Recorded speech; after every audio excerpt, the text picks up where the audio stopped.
Everything I'm doing now, I never wanted to do. Okay. I had no. Really? Yeah, I didn't want Isn't to that do. how it is? Yeah, Really? yeah. I Most never people wanted. that are called didn't ask for it. No, not at all. They You just know, answered off the the phone. speaker, didn't want to do Wow. it. Right, It was right, God.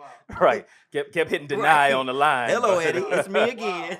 Right. I'm not going anywhere. Hello, is it me you looking Right, for? yeah. I'm waiting for you. Come answer this phone. Right. This is not scam likely. Right, exactly. Go ahead. All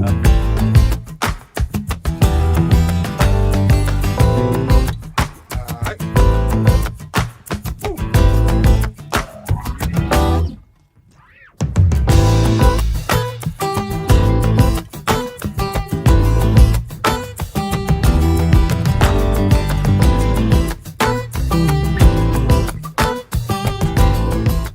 Well, you know what time it is. It's time for another episode of Talk Time with Inspirational Rob. And my man E. We're in the house. We're in the house. And as always, we get right to it. We got a special guest today, my brother, my friend. I even consider him a mentor. He's a little younger than me, but he's a man of wisdom, a man of culture, a man of style. Is that a little younger? What just he is a little bit younger. Yeah. Dr. Eddie Connor is in the house. Welcome, man. Man, The it's doctor's honor, in the it's house. honor, The man. doctor is in the house. A real doctor is in the house. We call ourselves doctors, but Man. he's an earned doctor, and we appreciate that. Yeah. Dr. Eddie's in the house. Welcome, man, to Talk Time with Inspirational Rob and E. Welcome, Man, bro. it's an honor, brother. So, Listen, yeah. you've done so many things in such a short amount of time. One thing I can talk about, you recently posted about your anniversary of being cancer free. yeah. Man, I got to get in that. I posted today that pain is inevitable, but misery is a choice. Mm, How did you choose to have a message and not be miserable because of what cancer did? that's good. That's good. And I was miserable. Were know? you? Yeah, I was very miserable for that 2-year ordeal. What age was it again? 15. 15. Yeah. Wow. And so, sophomore in high school, and favorite 2 classes in school, gym and lunch. You know, right. love to chase the girls at gym. Recess Sit down and and eat play, lunch. right? Eat and play. right. And I'm having these chest pains, getting ready to play basketball, varsity, and I'm like, man, what's going on? And so, being lethargic, lazy in school, kind of sleeping in class, and that wasn't really like me. Okay. And my mom was like, yo, something's going on. I'm like, nah, I'm good. Pain is weakness leaving the body. As we say I as heard guys. that. You know what I'm Uh-huh. saying? And so my father's not there. And over at my friend's house watching a football game, can't breathe by halftime. And they have to take me to the hospital. They think it's a punctured lung. Okay. Take me to another hospital, and they cut me open and see my cells. It really just is a mass there. Wow. It's a tumor around my heart, trachea, esophagus, and I use my voice to speak. Yeah. And that's where the tumor was growing. Yeah. And so chemo, radiation, non-Hodgkin's lymphoma, stage 4 cancer. Whoa. Stage 4. Stage 4. What did that do to your psyche when they Whoa. told you that? I thought it was over. Really? I was like, yeah, I'm ready to get up out of here. It's done. Wow. You stage 4. Stage 4. What prognosis did they give you? Well, non-Hodgkin's lymphoma, Okay. NHL. Okay. I thought it was National Hockey League. You know what I'm saying? So was that supposed to be terminal? Excuse my ignorance. Yeah, it Okay. was supposed to be. Okay. And the doctor was saying, hey, you know what? Probably a day or so, I could have probably been comatose. Wow. That's it. Because Okay. it was an aggressive form of cancer. Okay. And so they had to do radiation therapy, chemotherapy, lost all my hair, self-confidence, self-esteem. Father never visited me At one day in the 15, hospital. right? Yeah, 15. Man, that can So mess you up. that'll mess you That'll up. mess you up. That mess you up, man. And So- that's probably like a 6 to 8 month process during the treatments. Yeah, Yeah. definitely was even longer than that. It went about 2 years. Wow. Chemo radiation about 5 days a week. Out of school my sophomore year. It felt, as you talk about, the misery. Yeah. And I had to really encourage myself. Hey, if it wasn't for my mama, you know what I'm saying? My mama prayed for me. Yeah, but thank Had God me for on the mama. mind. Yeah. I shall not die, but live and declare the works of the Lord. So it's a blessing to Wow. find the can in cancer. Wow. Yeah. Find the Ooh. can and cancer. Ooh. Yeah. So That's so good. is that where your message began? Did you feel a call at that point, or how did that enhance that? Tell me about your journey. Yeah, great question. The doctor said, hey, take Eddie on a vacation somewhere. Okay. That's what he told my mom. And I grew up in Jamaica a part of Really? my life. Yeah, man, no Really? problem. Oh, come on now. Real thing, man. Okay, okay. So now I'm starting to understand where that Yeah, whole the- persona came yeah. from. Okay, I got it. Yeah, that man. coolness, Yeah. that coolness. Okay, all right. Okay, And all when- right, when- I and get when it, did you I come get it, here? I get it. Well, I was born here, but my parents were missionaries prior to their divorce to the island for a few years. Okay, that's Okay, a nice yeah, way so- to be a place to be a Yeah. missionary. Yeah, right. My father's from the island, so Wow. you know, I had the Yeah. accent and all that as a kid. You know, you acculturate real quick. So you can do that. You can do that whole Yeah, accent yeah. thing. They say I sound more Trini to the Jamaican ear. So did you Oh, use wow. that as to your advantage with the ladies and that sort of thing? Nah, man, it wasn't cool He then, didn't bro. know how to- They teased me out of That's a good accent. point, You know though. what I'm That's a good saying? See, I didn't know how to market it back then. Nah, I ain't know. That wasn't- Stella got a groove back, wasn't out then. So.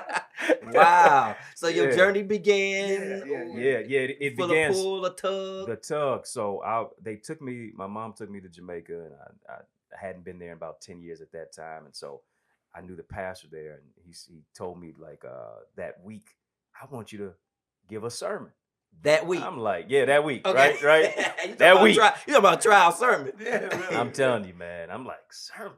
And you I ain't never 15, preached 16 at before. this time. Right, yeah. Okay. So I'm 15, 16. I remember my first message was destined to overcome the odds. I was literally preaching to myself. Ooh. Destined to Yeah. overcome the odds. Yeah, I had the Write bald that one head. down. I was Write that one down. overweight due to the medication I was Uh-huh. on, and I got up and I was preparing the message the night before. You know how you wait the Yeah, night before. yeah, can't sleep, right. Right. So I printed the message out. I had enough ink in the printer, and it came out in red. Wow. The Okay. whole message. I Right. said that means the blood covered me, man. You So- start seeing the symbolism in that. Exactly. And Okay. did the message. You know, it's probably terrible.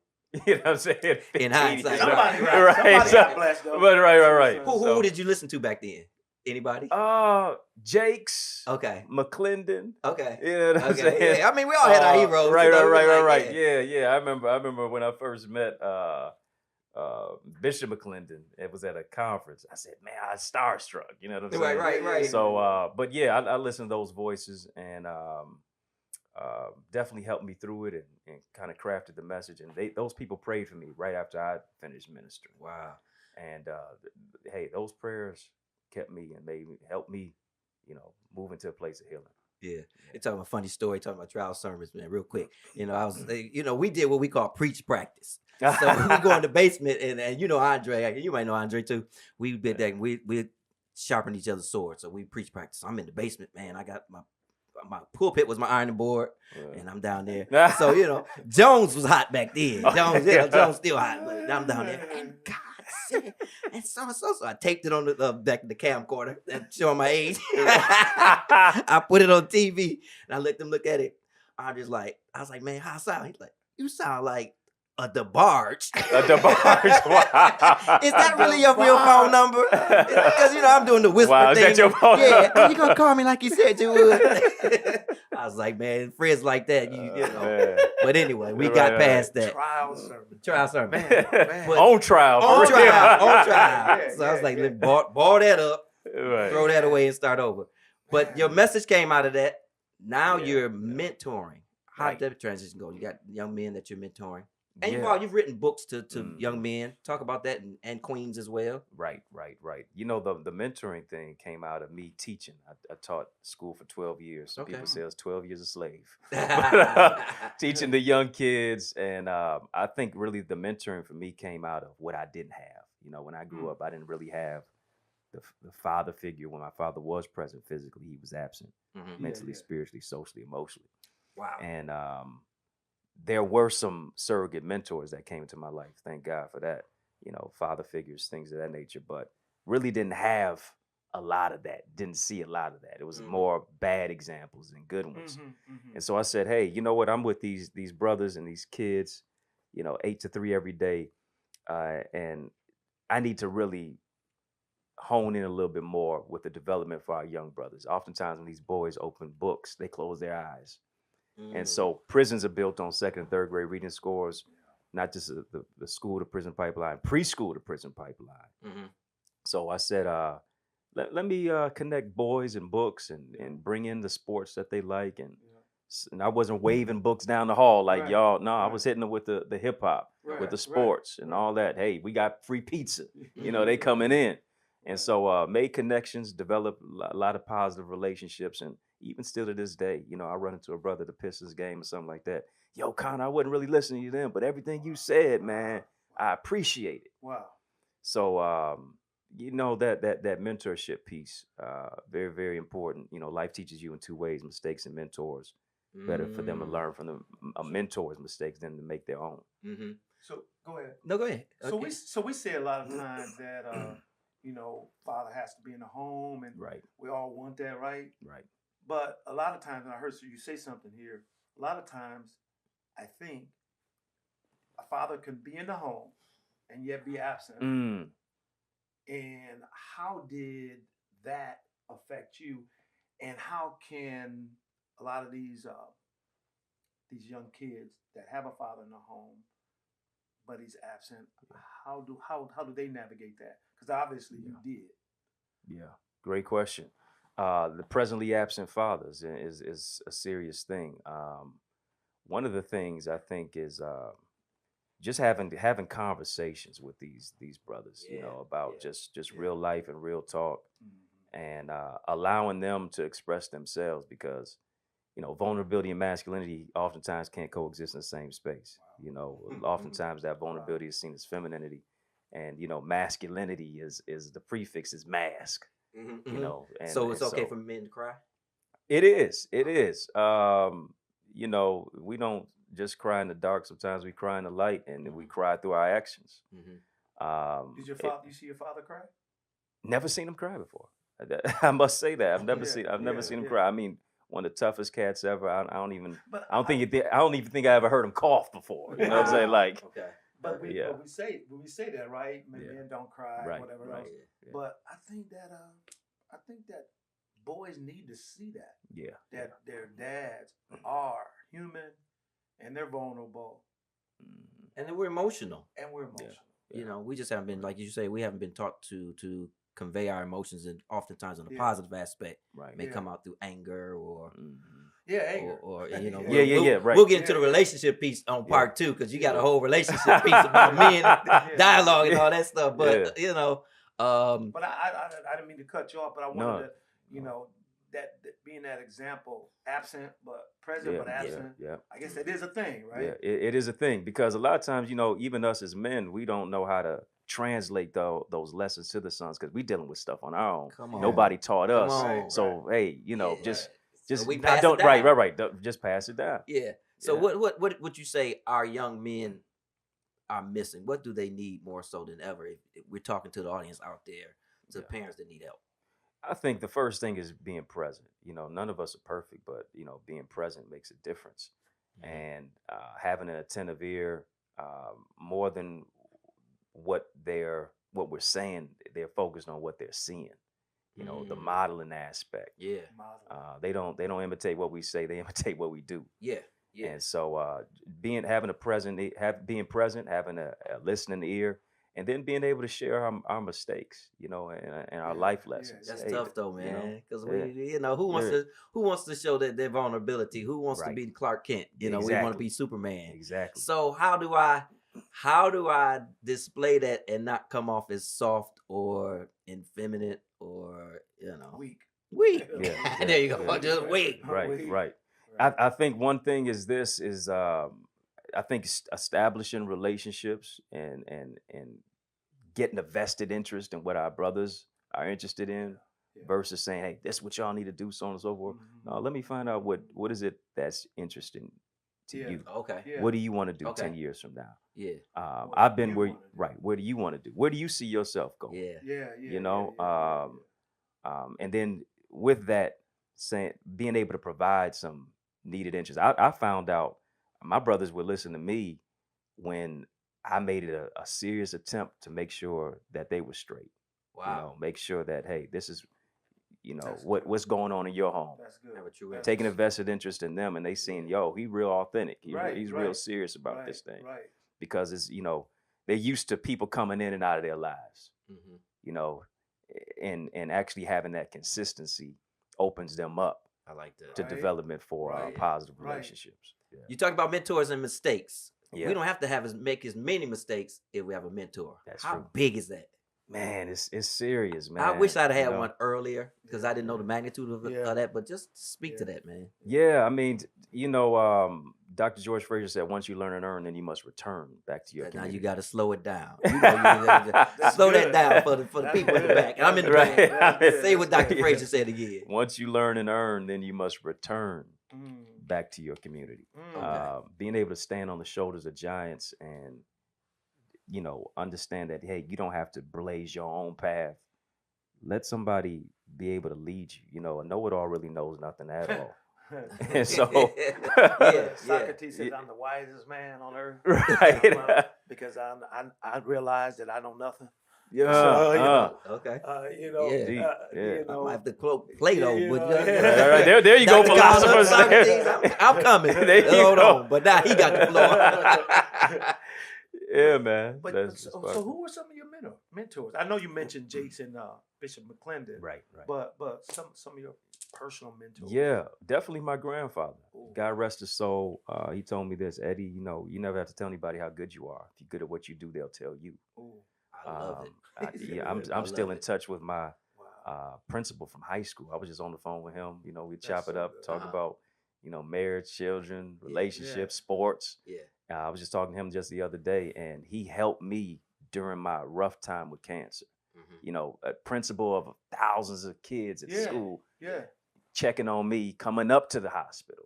Wow. You know what I mean? Principal. Yeah, principal. Man, Yeah, that's So- that's unheard of. Yeah. So he definitely just wasn't a principal. He lived his life on principle. On principle. You know what I I'm like saying? that, And I so, like that. then another one, Mr. J. Melton, a businessman. He's out in Ypsilanti, has his own cleaners, but he heard me at a speaking engagement some years ago, and just put his arm around my shoulder, took a vested interest So in me. Ypsilanti is right outside of Detroit from. Yeah, right. Right, international audience. Right, Yeah, where I right, went to international college at audience. Eastern Oh, Michigan. Eastern, okay, all right, here I am. Yeah, right. You're on the yeah, Eagles. yeah. So those three, and then I have to say as well, brothers who didn't look like me.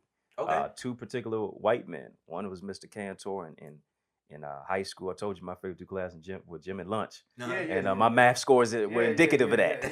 You know what I'm saying? I was focused on different shapes, and he's telling me, you need to be focused on this geometrical shape. Right. So, he helped me through geometry, Wow. and I was literally fell in that class, and I stayed after school, and he would mentor me and teach me, and then another white man, Mr. Wenham, he took me to my first baseball game when I was wearing a baseball cap because I didn't want to show my head because I lost all my hair.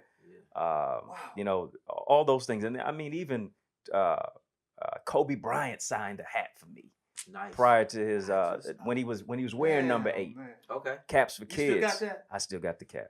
Oh man. Got the number 8 You on. gotta it. talk about No. it. That right. After the show. How much Right. does that sell for? Right, Yeah, exactly. That's Man. Yeah. That's Yeah. serious.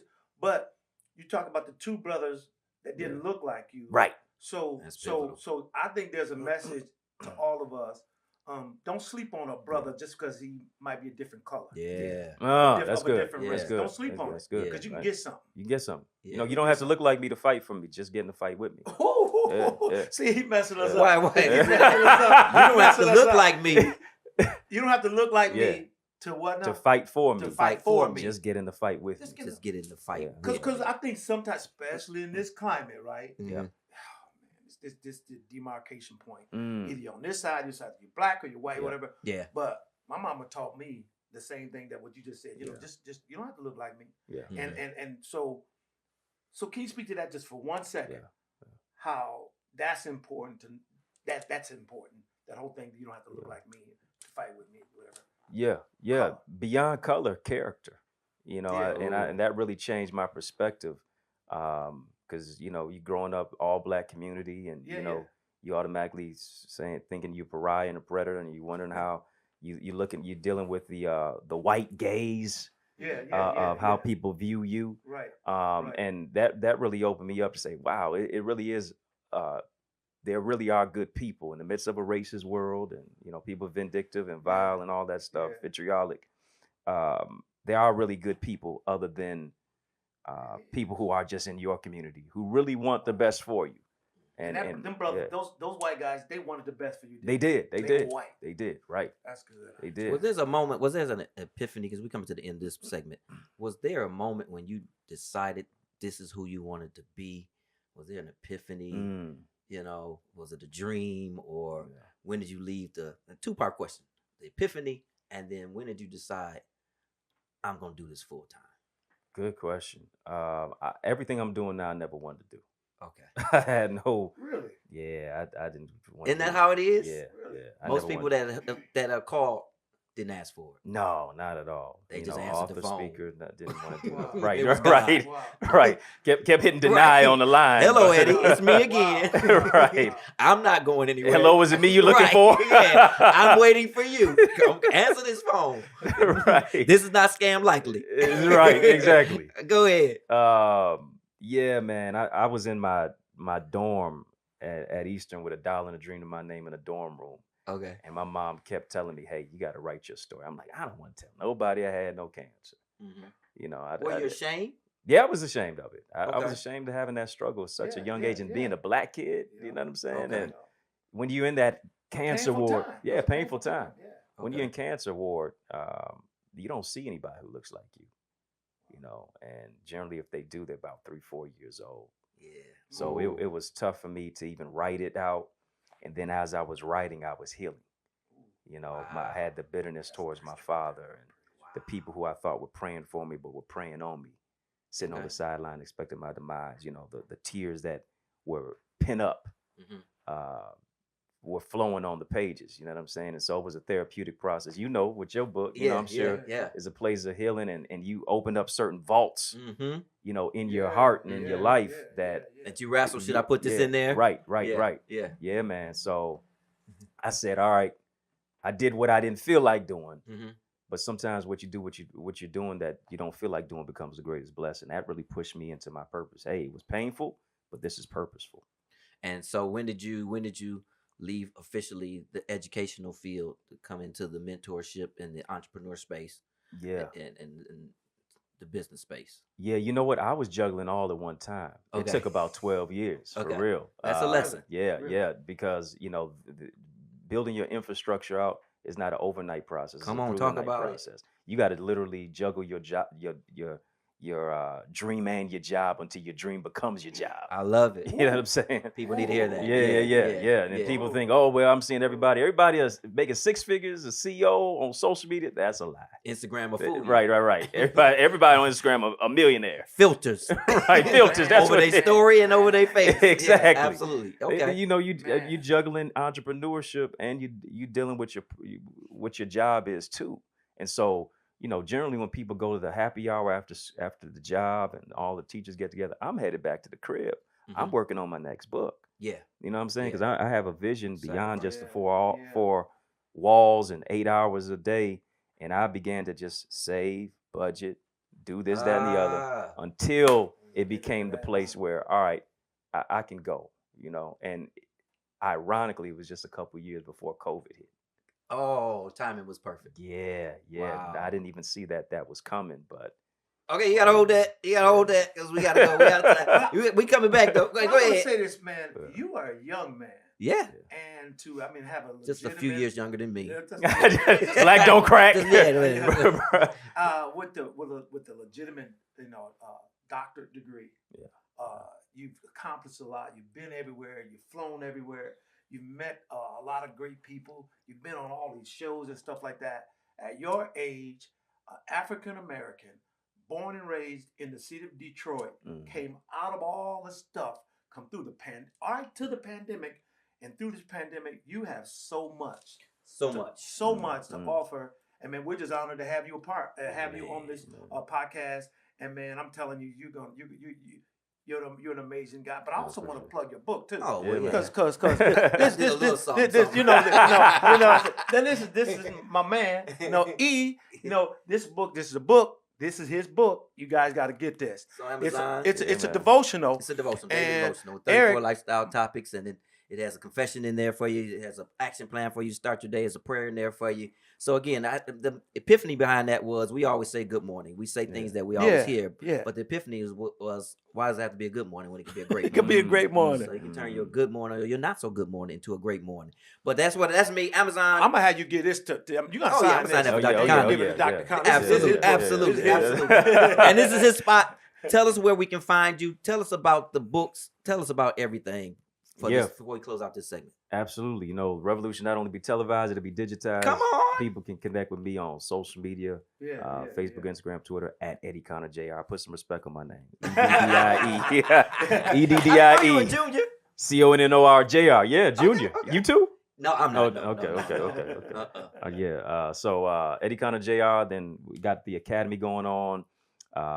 Focus on faith, identity, relationships, financial empowerment, speaker training, dreddieacademy.com, and all the books, Amazon, Barnes & Noble, iTunes, Audible. You're the real deal, bro. Real deal. Dr. Eddie Connor. You've heard it here. Talk time with Inspirational Rob. And E. We coming back because we got to get into some relationship stuff It's and gonna be some good. financial stuff.